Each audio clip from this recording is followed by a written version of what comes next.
Hello, everybody. Thank you for coming to our Togo IO webinar series. Today, this webinar, we'll be talking about effective dashboard design for customer engagement. A couple things to note.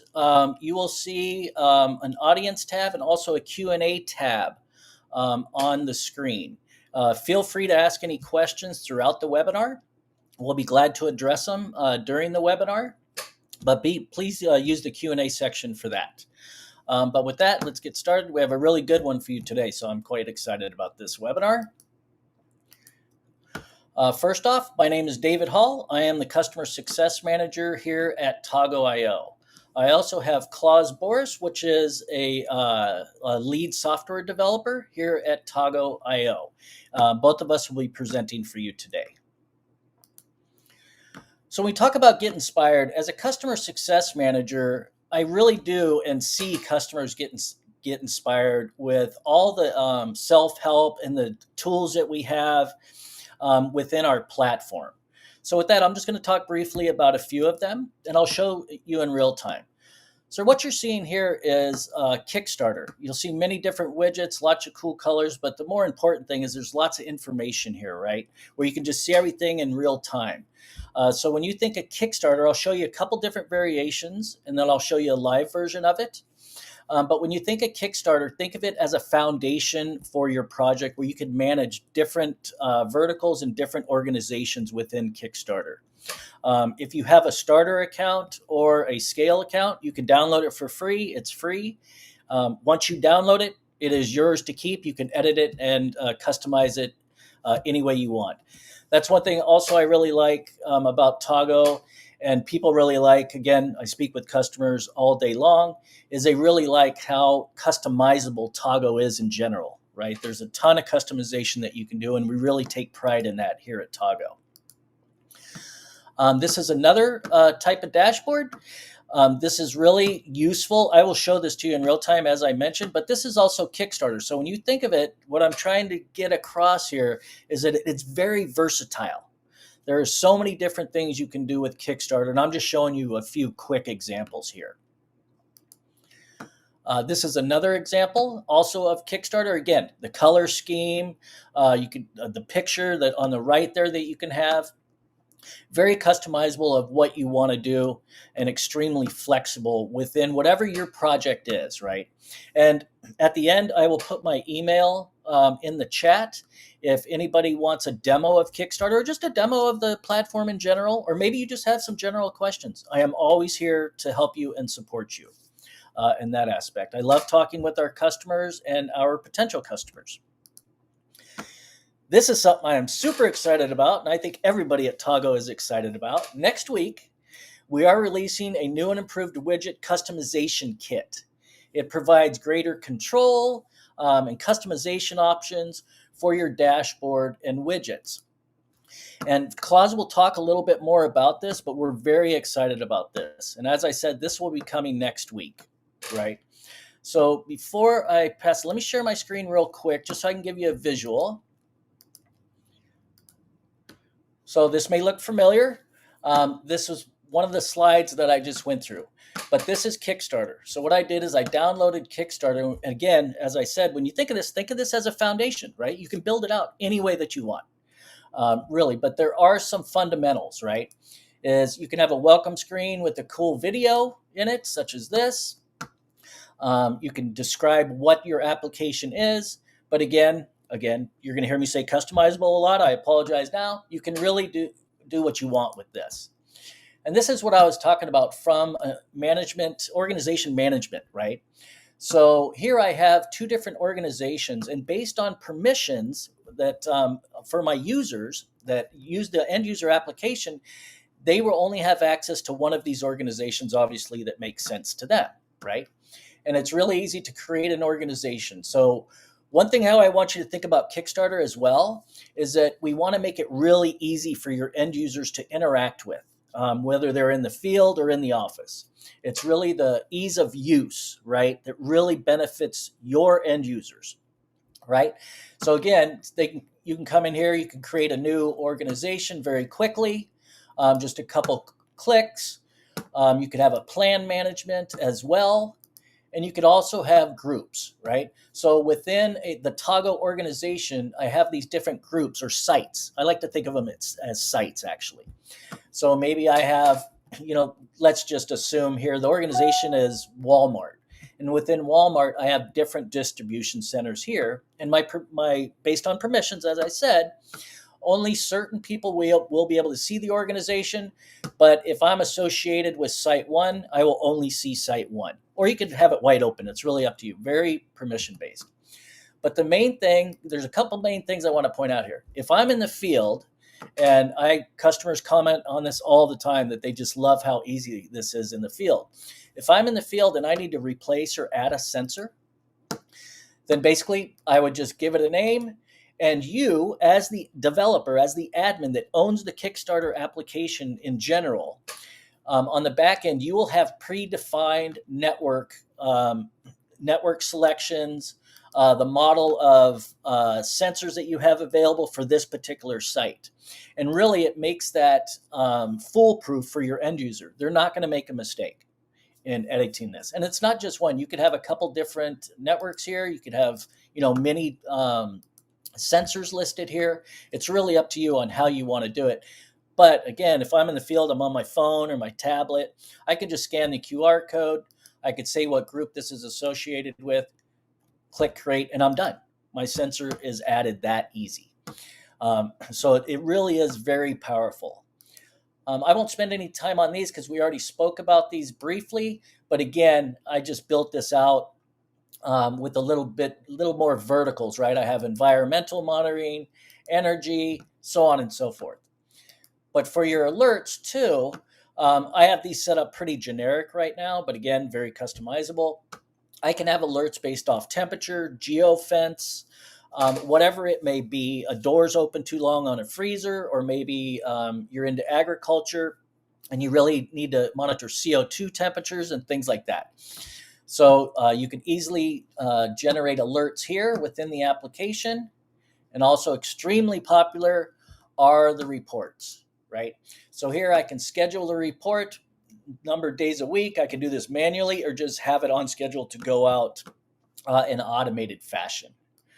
So with that, I just wanted to spend a quick minute on here and explain it. And lastly, the users is really nice to have. So you can choose what organization, what user type are they associated with, email, and then they'll get an invite on their end, and then they'll have access to your application that way.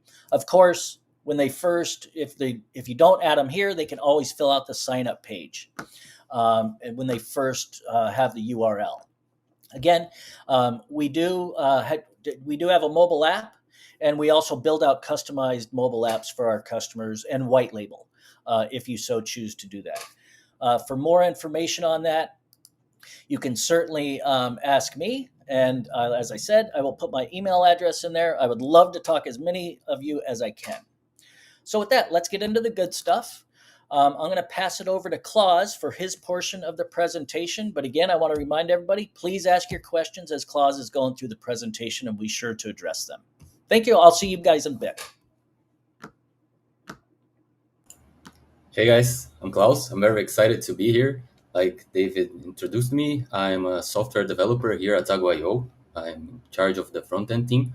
So what we are going to be talking today is about how to develop effective dashboards for your customers in your applications. The things that David was showing with Kickstarter are very interesting because Kickstarter offers you a starting points for applications with complex scenarios and facilitates that for you.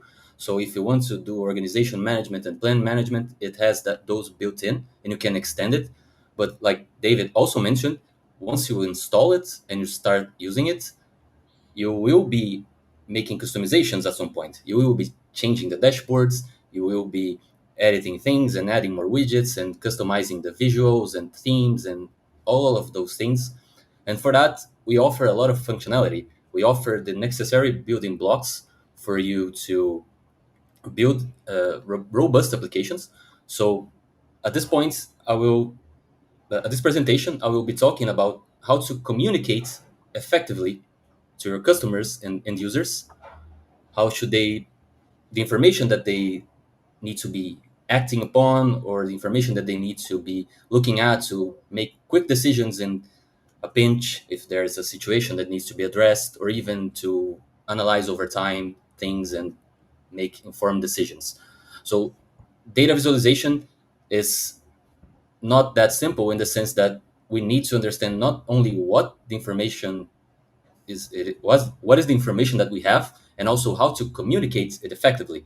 So this presentation is based not only on my experience as a developer and as designer, but also based on our experience at Tago.io, talking to customers, like David mentioned. Our CSMs talk to a lot of people. I have talked to people in events as well, and we gather information to iterate our product and add more features as we see fit and our users see fit as well. So, like David mentioned as well, we have a big release on next week with a couple of features to improve your dashboards. I will be addressing them at the end of my presentation. So, without further ado, let's get started. Okay, so I'll start with a quick story here. It's just a really quick one. Like David mentioned, also, please feel free to send questions in the chat, in the Q&A section, because I will be addressing those as they come up. If you want to make this presentation more dynamic, we can address points that you raise. If you have feedback or even suggestions, we are not going to be doing a full demo here, but I will be addressing the questions that you have and feedback as well. Okay, so let's get started. Let me just share my screen here. Marcelo, can you accept it? All right. So here we are going to be starting at our presentation by showing a simple dashboard that was developed in just so we can have a quick um, a quick a quick prototype, right? People often compliment us on the ability to go on Tago.io and build quick prototypes and make a quick dashboard and connect devices, and then just have something to show, something to use, something to actually be developing further. So, as a starting point, it's common for us to see something like this. It's not a bad dashboard by any means. It's just a bit. I think my screen bugged. I think. Let me just. Can you guys see my screen, David, Marcelo? Is Yes. it correct? Yeah. Thanks. So Mhm. kind of buggy here. Okay. Let me just get back to it. So this is a simple dashboard. It has a lot of information, but it's not necessarily presented in the best way possible for our users to understand things quickly, especially if it's something that's mission critical. So if you have a bunch of sensors and they're showing data, if you don't see the data quickly, you don't know what to act, and you need to process, and your brain is you're using your brain power to process information, when the developer that's creating the dashboard should do that for you. Or even you that are developing as a developer, if you're building dashboards, you need to think, what do you want to communicate to your end users? Is important for them to see all the information, or is it better if they see only the information that they need, only the information that is important, and then if they want more information, they can see it as well? So at this point in this dashboard, you can see that I put all of the information. So the quick start here is one developer was tasked to develop a system to monitor indoor temperature and indoor humidity, also outdoors. And we have a couple of alerts that these sensors, they can send alerts, and then if they have a problem or if they're having their firmware updated, they send a message that is shown in this log right here below. And this is a chart that shows number of alerts over time. So right here we can see a couple of things that I will be building upon and improving further. So we can see that there's a couple of widgets that don't have titles. Most of them don't have titles. They show names of variables, like this is the name of the variable that's holding the data. This is the other variable, another variable, and so on. Also, the colors here do not mean much, and I'm not talking colors only when it comes to themes, right? We want to make beautiful applications, we want to make beautiful dashboards, we want to make it look good, but we need to think first is what the information that we're presenting communicates. So colors are also presenting information for your users. So if you have things that are critical, in most scenarios you would use a red color to indicate danger, indicate there's a need for attention. But in some scenarios, as we have talked to customers as well, in some scenarios, red means other things. So you need to know your target audience as well. So if you're developing an application for someone to monitor their buildings and sensors, or even for agriculture or any other verticals, you need to understand how to present information for these end users. It does not translate always. So it's basically you talk to the customers and you iterate over and you create new versions, make small changes. It's this feedback loop is very essential if you're building robust applications. So right here, I have built this, so I know what are the pain points here. So basically, it's not just because it doesn't have colors, it's not because it doesn't look really good, but it doesn't convey the information needed, because all the widgets have generic titles, the names of the variables, in this case, are quite clean. But if you were developing in Tago.io already, you might have variables that are not simply like temperature. It's a serial number or something like that. You can have variables like that. It's important that you build your applications that suits the to build the applications that suits your needs. So sometimes the variable names are not good, and there's no icons here. I just have a lot of text to parse, and it's all gray text. It's a lot of information. When you look at this dashboard, I'm not sure what you feel. If you want to talk about it in chat, if you say, hey, I don't like this, it's very confusing, I don't even know what I'm supposed to be looking at. If you're thinking that, it's okay. We're going to be moving on and we're going to be making it clear for everyone here. And you, hopefully, you'll be learning something from this. So another thing that I didn't mention is like this table has a lot of information that is from drop down options. Like if you want to edit the cell, you can select from a list of options. But this is also used to change an identifier into a readable value. Like if here we have system, we have tago.io underline underscore dev underscore team. It's cutting here, but I know what it is. So this text might not mean anything to user, especially because in most scenarios you'll be using IDs and things like that. Robust applications often use IDs for unique values and options. So when you're thinking about these things, you need to present this information as well in a way that the user can look at it and understand what it is. It might, if I had an ID here, it would be bad for my presentation as well. But imagine that these are all IDs, like random strings of numbers and characters. The user would see this and they wouldn't understand anything at all, because what is this, right?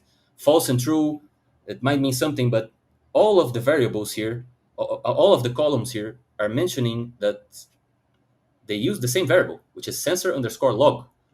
This is because I'm using formulas to extract data from the metadata object inside the data record.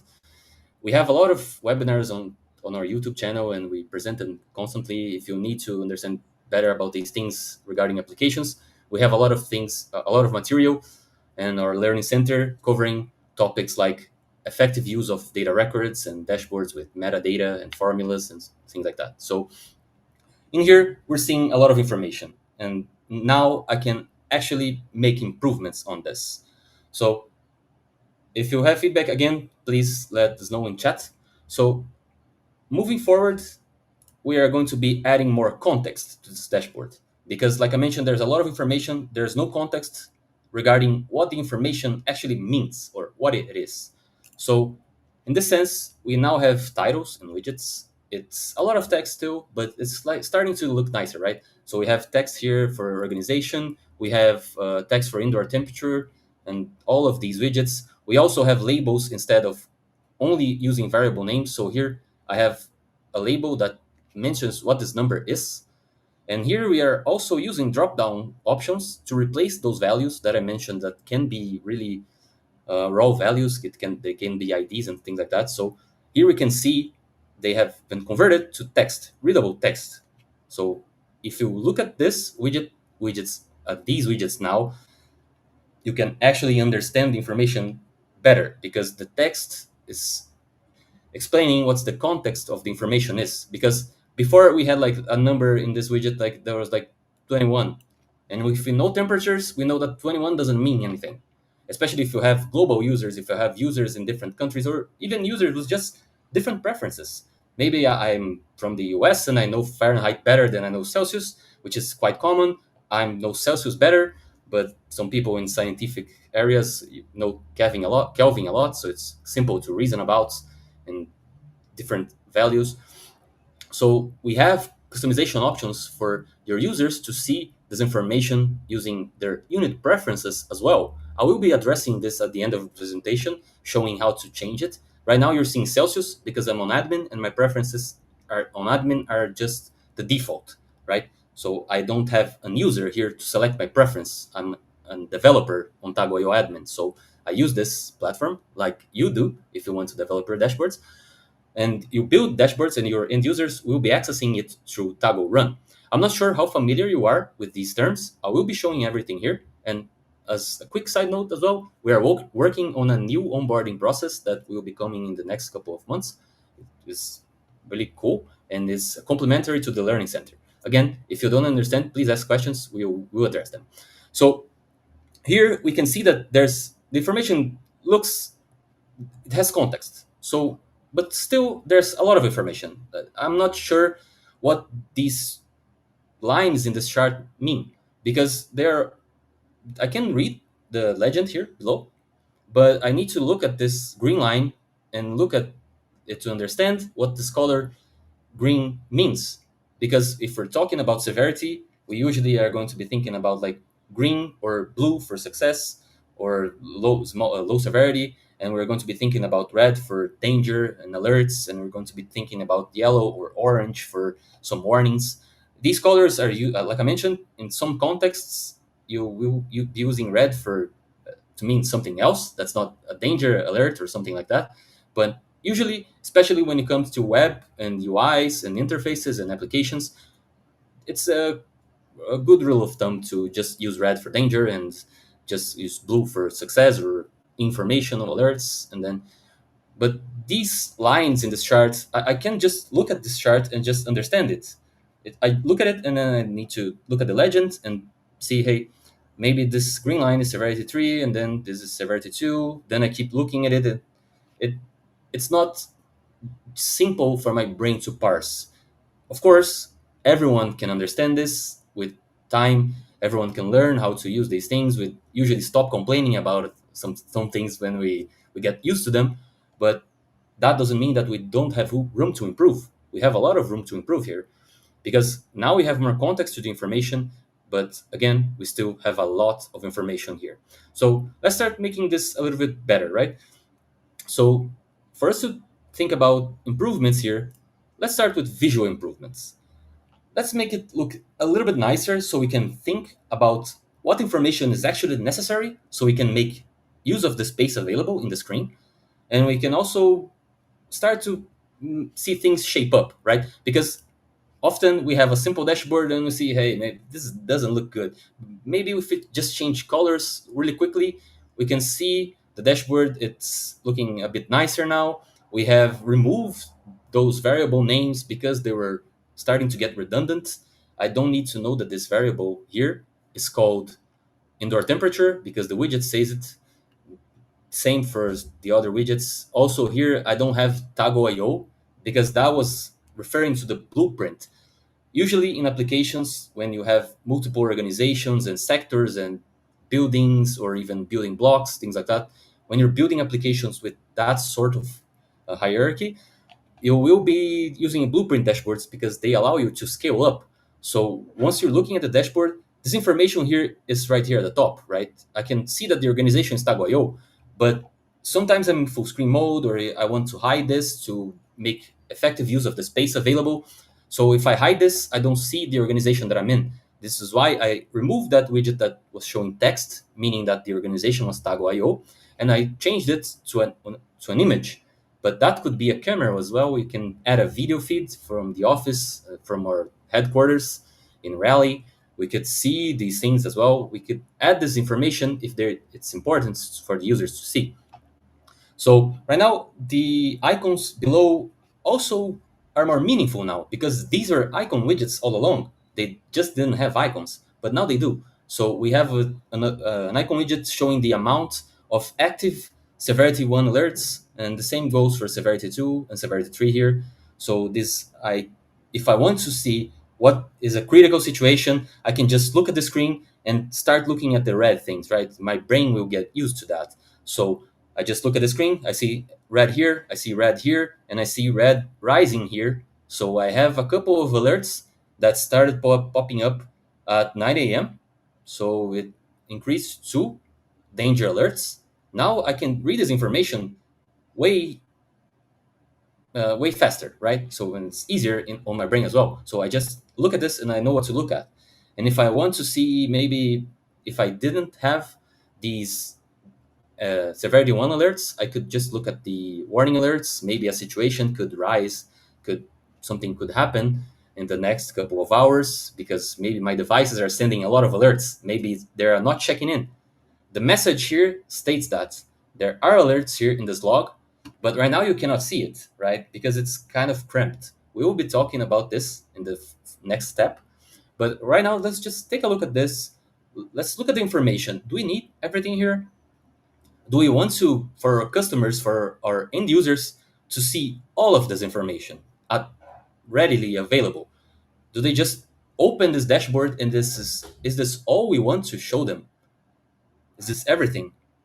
Or maybe this is too much, right? I mean, do we need to know the outdoor temperature and outdoor humidity in this scenario? Like I mentioned, this application, this example application, was built in a sense that we monitor the temperature in an office, we monitor the humidity in an office, and we know if the sensors there have problems. So outdoor temperature is not important to me. It might be for my end users, and I might regret my decision here, but I need to do it, and I need to iterate over it and gather feedback from my end users and understand what they want to improve. Sometimes users might give you very confusing feedback. It's okay. You can just send prototypes. You can just make quick changes. You can create different tabs to show them different versions of a specific dashboard. So you can do that for your end users without impacting their application. You can make like a temporary dashboard that they can just look at a new way that you develop for them to see the information and to interact with it. So if you build that, you get their feedback and then you make it even better. Okay? So again, like I mentioned, do I want all of this information? Because as I mentioned, I'm not really happy with this table here. The error messages in the log or even success messages in the log, I need to read them. I cannot do this. I just can't keep just. I open the dashboard and then I just resize this, and then I have to scroll this widget. It's not good user experience, right? So instead of doing that, we should be thinking about making this table widget larger, wider. I think. Yeah. So I want to make it wider because then I can see the information presented in the columns properly without needing to scroll or anything like that. Of course, if you have a specific scenario on where only the first couple of columns are important, you can make their size fixed and then the user can scroll if there's information that is more important than this one. But for me, it isn't. For me, I will tell you what I think is important in this dashboard according to the use case and the scenario, the small story that I told you. So if I want an application for me to monitor temperature and humidity in different buildings and different office suites and different rooms from different organizations, I want to see the indoor temperature, the indoor humidity. I want to have historical information for those charts as well. I also want to see only the red and yellow, which are the severity 1 and severity 2 alerts. I don't need a counter for severity 3 alerts because this is just taking up space. I don't need to know how many messages were sent by my devices that are not impactful for me. I don't want to look at that number. If I want to look at the information, I can just look at it here. Also, this chart of alerts over time, it might not be useful all the time, because if you don't have alerts at all, if we had 000 alerts, this chart would be flat and it would be just taking up space in its historical data of the number of active alerts. This information is more useful for me as not as a developer, but as a user of this application. It's more useful for me to see the historic data for the number of active alerts at certain points in time. If I want to think, hey, maybe after we close up shop, after we stop working, we start receiving alerts. Maybe the sensors need maintenance, maybe their batteries are low all the time, every week. I need this informational data. This is historic data for the number of alerts. I don't need it all the time. I need to see it only when I need it. Okay. So with that, we need to think about how to make effective use of space in this dashboard, because this way we know the information that the user is seeing right away is the information that they need right away. And if they want more information, they can get it using the dashboard itself. They don't need to go to another dashboard. You can, if you want to. It's common practice too. I will talk about this in just a sec. But if you want to do everything on the same dashboard, you can with the modal widgets, which are header widgets, which I'll be showing here in a sec. So right now, we can see that this dashboard now has way less widgets than the first version. I don't remember how many widgets, but I'm going to say that it has 4 less widgets. I think that's correct. So let's just look at this and disregard my math right now. So I have the indoor temperature, like I mentioned, is important to me. The humidity, also important to me. These two widgets have the unit, so these values, they mean something now. If it was 21 Fahrenheit, it would mean something different. So if someone that usually is someone is used to Fahrenheit or even Kelvin or another unit for anything at all, if they look at it and there's no units, they will read this as 21 and they will say, hey, what's the unit on this? Because 21 might be bad, 21 might be good. For this application, it's actually good for an office temperature.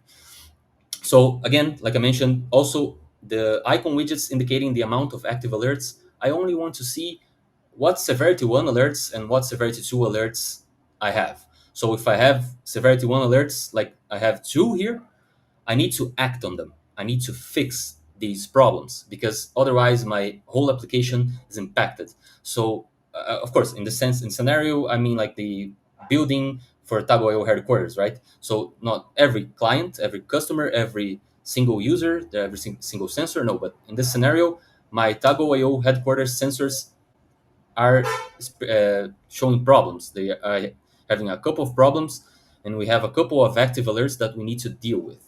We also have 0 severity 2 alerts, but in the sense of this application, we have alerts that are escalated, right? So we can see the log right at the bottom here.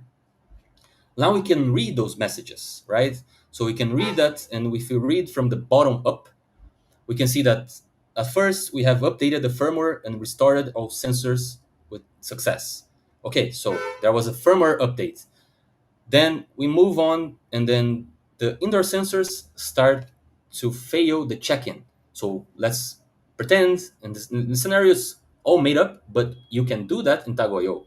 So let's say that we have a check-in monitor that's checking if the sensors are active, if they're not offline or something like that. So it did not check in 3 times, and then there's an error log message stating that the sensors have not checked in for the past 3 hours. So the issue, the alert is now escalating. So we had one severity 2 alert, which was the warning one, and then it escalated to a danger alert, which is a severity 1 alert. So now I have to fix it. So, like I mentioned, we can see the progression here from the log messages, and we can see them in this history chart here, which is the same chart we had before, but now it's on the modal button. So I can only see it if I need it. I don't need it taking up space all the time. I don't need this chart, which is mostly useless if I want to take action immediately. But if I want to think about when are my problems happening, I can use this modal widgets to great effect. So right now, if I want to see, I can see it exactly was what I was talking about visually. We had zero alerts, and then we started to have two severity 2 alerts, and then it escalated. As we can see, the yellow line went down and the red line went up. And we also have a bunch more of info alerts. Yeah, that doesn't really matter, like I mentioned, but we can see it visually. This information is now useful to me because I can only see it when I need it, and I don't keep using it when I don't. Right. So this is my dashboard. Oh yeah, like I mentioned, like we can have different tabs. We have a lot of features that came up in the past couple of months. Like we have different visibility conditions for tabs and dashboards. Now we can have tabs that are only visible for certain devices. This is useful in Blueprint dashboards. If I wanted to show a different tab for Tago.io here, if I'm on Tago.io organization, I can show a different tab here that is not visible to this other organization comp. So this is a new feature that came out a couple of weeks ago. I think it was like 4 weeks, a month, something like that. It's a very good feature if you want to make your dashboards even more powerful. Another thing that you're not seeing here, but it's being used to great effect, is the dynamic formulas for this unit here. Like I mentioned, this does not impact me on admin because it's not an end user account, it's a developer account when I use Tago.io admin. When I'm using Tago Run, then I'm having my end users, and my end users might have different preferences. And I can accommodate for that by developing different formulas that convert the data from Celsius to Fahrenheit if my user wants to see it in Fahrenheit. But let's say that, but you can ask me, hey, Klaus, if you have these units for temperature, do you have it for other units of measurements that if I have for speed? If I want to show speed in miles per hour and then kilometers per hour, if you want to do something different like that, you can do it. You just add the mathematical formula and then just add the user preference, and then you can have it in your widgets. If you have a new unit of temperature, like unit X of temperature, it's a new unit. The word has decided that we need a new unit for temperatures. Then you can add unit X, and then users that want unit X can use it if you develop according to it. Another thing that is being used to get effect here is the dictionary feature. So everything in this dashboard is using the dictionary. So if I want to scale my application for users in different countries that speak different languages, or even users that are in my country but they speak different language because I have a global corporation, whatever, you can actually really easily develop your application, and every single string of text can be replaced on admin, on Tagorun especially. If your user has a preference for saying, like, let's say Portuguese, they can, if you implement the dictionary, you add a couple of custom strings of text for like these widget titles, and then your user select the preferences, and then they can see everything in Portuguese or any language that you like. This is a feature for scaling up, so it's available for the scale plan. You can use the dictionary in any plan, in any account plans that you want, but keep in mind that if you want to use multiple languages, you will be using the scale plan because it's just for scaling applications. Okay, And so without further ado, I'm going to be showing you Tago Run, which is everything put together, and we are going to be showing you these preferences, how they act in real time, how they work in real time, like the user preferences and the language preferences, if you are not familiar with them. And I'm saying this because I know developers that have been working with Tago.io to develop their own applications for years, and then they just learned about dictionary a couple of months ago. So we need to improve this, and we are working on it. But right now, I'm talking to you, and I'm showing all of these features, and this is for communication. Think about it. If you want to communicate for users in different languages, you want dictionaries. If you want to communicate with users that have different preferences for the units of measurement that you're showing, you want dynamic formulas and custom fields. If you want dashboards to look even better, you can customize your own run theme, you can customize the colors, you can replace everything in Kickstarter, for example, For widgets, you can create new dashboards. If you're familiar with the Kickstarter application, you can get to know it and then improve it further. So all of this is about communication. Hopefully, at this point, you have understood how to communicate these ideas better. If you have questions, I will be taking them right after I show the toggle run, which is the end result. Okay. So uh, just a quick before I'm going to be showing you the last dashboard on admin really quickly. So this is the last dashboard. It has a couple of things that are changed, but only under the hood. It's basically the same dashboard as before. Okay, I just changed a couple of things regarding the dictionary and a couple of things regarding the dynamic formulas, and I'm going to be showing them on toggle run right now. So in toggle run, let's go above and beyond, like I mentioned, and add these features for our end users. Let's add dictionary for them to see the application in their own language. Let's add some dynamic formulas. Let's see how they interact, and let's see how it looks. So here I have my default preferences, which is my user is using English language, and my user is also has the Fahrenheit as Celsius as the preferred unit. I skip a step here. So let's just replace this. Okay, so I want my language to be in Portuguese. I have developed the dictionary here. I have added the custom strings that I need for widget titles because it's not machine translation. You have the title of a widget and then you can replace it with a key value. Okay, dictionary is really simple to use. It's really powerful. I suggest you try it. Even if you're not on the scale plan, you can quickly add languages before after if you integrate your widgets with dictionary. So I'm going to be changing the language to Portuguese really quickly, and then I'm going to be showing you how the preferences work if I change my temperature unit to Fahrenheit.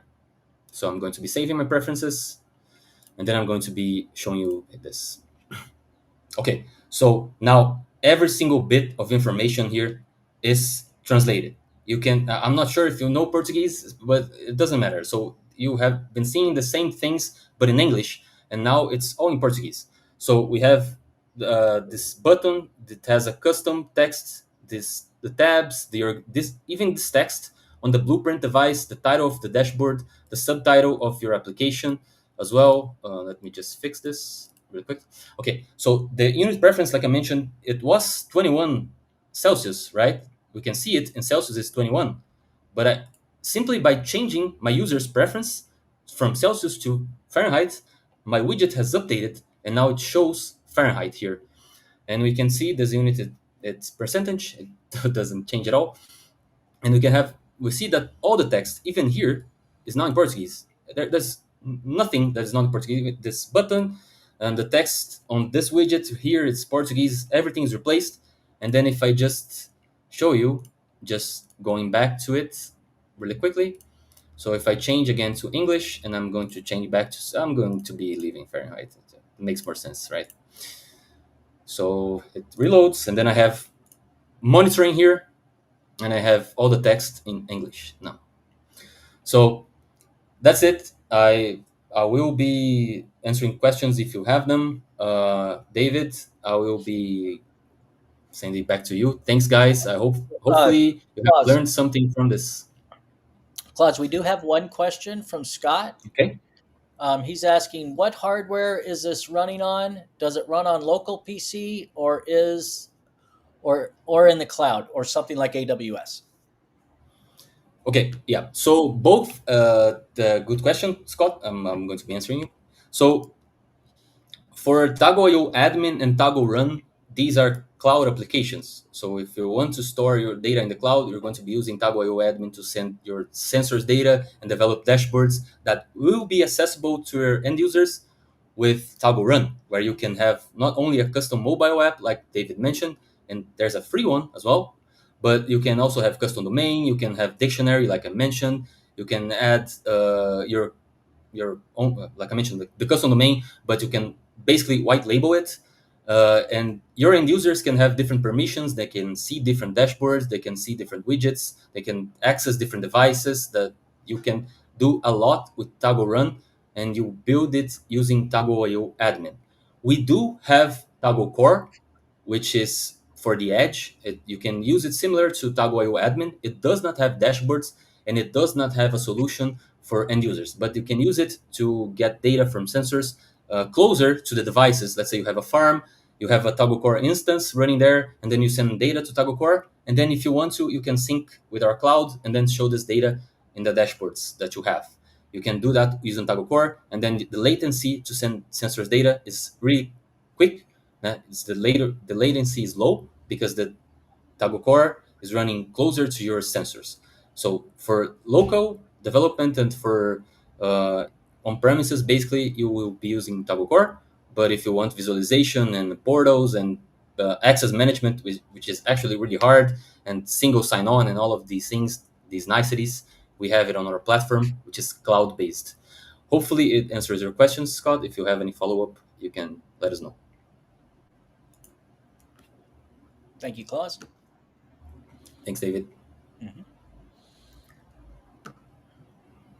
Okay, so before we wrap up here, I'm going to be talking a little bit about this, which I'm also very excited about, not only as a developer, but as someone who really likes the idea of customizing the dashboards fully.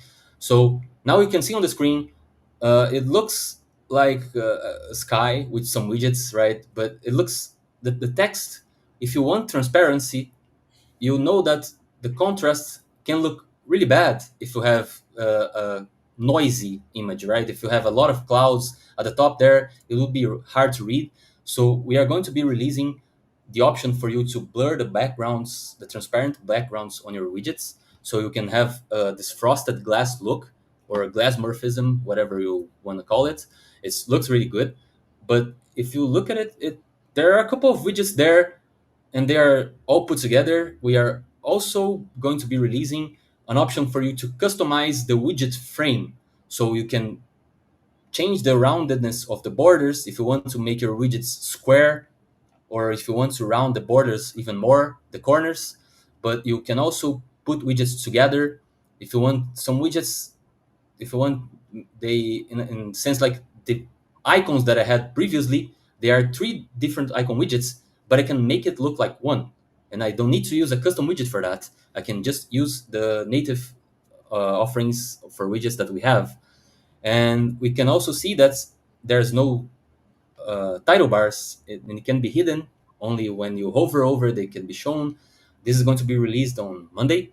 We are really excited about it, and I hopefully we are going to be having a presentation that shows you how to leverage these features to build even better applications. I didn't want to show it today because unfortunately we are not going to be releasing today. So it would be not ideal if you cannot use it right away. But notice it next week on Monday it will be released. Hopefully you guys can provide us feedback as well on on those features.